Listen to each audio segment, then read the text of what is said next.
December 29, 2013, in addition to several titles in different categories of motorsport, Michael Schumacher won 7 F1 World Championships and an impressive array of records.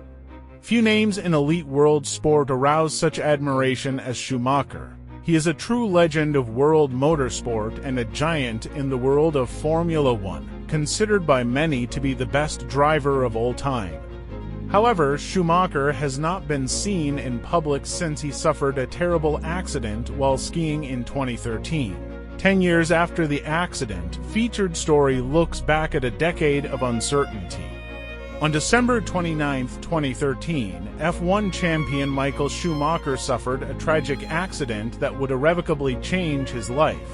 Schumacher masterfully drove fast machines for more than 15 years, achieving unparalleled glory, until he decided to retire in 2012 at the age of 43. A year later, while skiing during a family vacation in the French Alps, Schumacher suffered a fall on a ski slope, which resulted in serious head injuries. The sporting legend has remained hidden from the public eye ever since, his health shrouded in mystery and an almost impenetrable secret. Now, exactly 10 years on from that fateful day, just 5 days before his 55th birthday, let's recap what is known about the severity of his injuries. Let's examine the details that escaped the controlled information bubble. On a beautiful morning on December 29, 2013, on the slopes of Maribel, a famous ski resort in the French Alps, the legend called Schumacher suffered his near-fatal accident. Schumacher was enjoying a family vacation just over a year after announcing his second and final retirement from F1. He was on the ski slopes with his son Mick, 14 at the time, now a Mercedes reserve driver. While descending the Cône du Soleil route, Schumacher chose to venture off-piste, entering a small lane between the Chamois piste and the Piste Bichy. However, this lane contained small stones. The great Formula One driver was also a skilled and competent skier.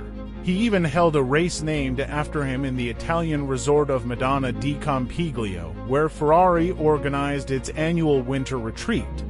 Despite the gentle slope and short distance of the off-piste section, a hidden danger was lurking. Hidden among the snow were rocks, turning the route into a minefield. On the way down, Schumacher hit one of these rocks with his skis and was catapulted into the air, fiercely hitting his head on another rock. The impact was so devastating that the helmet worn by Schumacher broke through the protective shell and Schumacher's skull was hit, causing a traumatic brain injury. Within minutes, ski patrollers and a helicopter rescue team arrived at the scene of the accident. Witnesses said that Schumacher was conscious after the accident but couldn't answer questions and was moving erratically. Due to the seriousness of the situation, the team quickly immobilized him and transported him to Moutiers Hospital next to the ski resort, where he was admitted at 11:53. From there, Schumacher was transported to the Centre Hospitalier Universitaire de Grenoble, a medical facility specializing in neurosurgery, where surgeries were performed to reduce the pressure on his brain, a procedure that saved his life. After the accident, an investigation concluded that Schumacher was skiing at a normal speed and was not beyond his abilities at the time of the accident. Many did not imagine that the injuries he suffered, which would certainly have been fatal had he not been wearing a helmet, would be compounded by a motorcycle accident in February 2009, in which he suffered fractures to his head and neck. A few hours after the first surgery, the hospital's chief anesthesiologist, François Payen, spoke to the press and said that the former driver was fighting for his life in critical condition and that it was a very serious situation. "We can't really say when he will recover. We can't answer that yet," he concluded. The hospital Schumacher was in had its security reinforced, and only trusted people were allowed to visit Schumacher. The medical team responsible for caring for Schumacher was reinforced by family friend Gerard Salant, a specialist in brain and spinal injuries. He and his team performed a second operation on a hematoma on the left side of his brain. Against all the odds, Schumacher survived both surgeries but remained in serious condition for several weeks. According to the newspapers at the time, in April 2014, doctors were gradually removing the induced coma, a process completed in June of the same year. Schumacher was then transferred to Lausanne University Hospital for ongoing rehabilitation. In September, he traveled to the Schumacher family home in Gland, Switzerland, on the shores of Lake Geneva. In 2018, rumors surfaced that Schumacher had been secretly moved by his wife Corinna to a private mansion on the Spanish island of Mallorca, which intensified in 2020 when Flavio Briatore's ex-wife made surprising revelations on an Italian version of the Big Brother reality show. "Michael doesn't speak, he communicates with his eyes," said Gregoriachi. They moved to Spain and his wife Schumacher set up a hospital in that house. "Only 3 people can visit him and I know who they are," she said. However, the Schumacher family has largely refuted the allegations, as have Schumacher's manager and other sources. And by all accounts, he remains in Switzerland. Even with the worldwide outpouring of grief and support, Corinna, whom Schumacher married in 1995, insisted on total secrecy about his condition. This rule was followed by Schumacher's loved ones and friends, who believe that the driver and his family deserve privacy. In the midst of strict protocols, few have access to his bedside, which has inevitably given rise to a series of speculations about his health.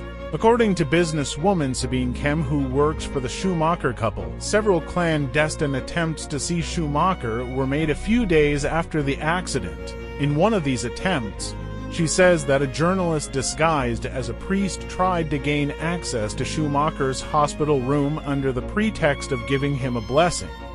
"I would never have imagined that something like this could happen," Ken told Die Welt at the time.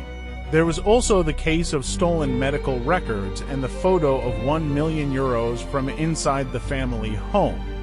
This vacuum of information led to many people trying to profit from Schumacher's privacy, according to the Daily Mail. An executive from the helicopter air rescue company that transferred Schumacher from a French hospital to Switzerland 6 months after the accident allegedly tried to steal his medical records and sell them to several European media outlets for €50,000. The IP of the computer used in the theft was traced by French prosecutors to Rega, the main air ambulance operator in Switzerland. At the time, the company vehemently denied being involved in the theft. French and Swiss prosecutors managed to reach an air rescue executive, who was immediately placed in a cell in Zurich. Mysteriously, the next morning, before he was due to appear in court, his lifeless body was found hanging in the cell. He had hanged himself. The man's name, age, or nationality have not been revealed by the authorities, but the Zurich prosecutor's office said at the time that he acted alone and that there were no indications that he was mentally unstable or suicidal. A year later, the family would have to contend with another leak.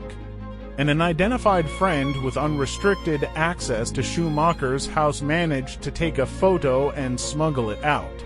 This image was supposedly being offered to European media groups for €1 million, but German prosecutors quickly intervened. The image never surfaced, and to this day there has never been a photo of Schumacher taken after the accident.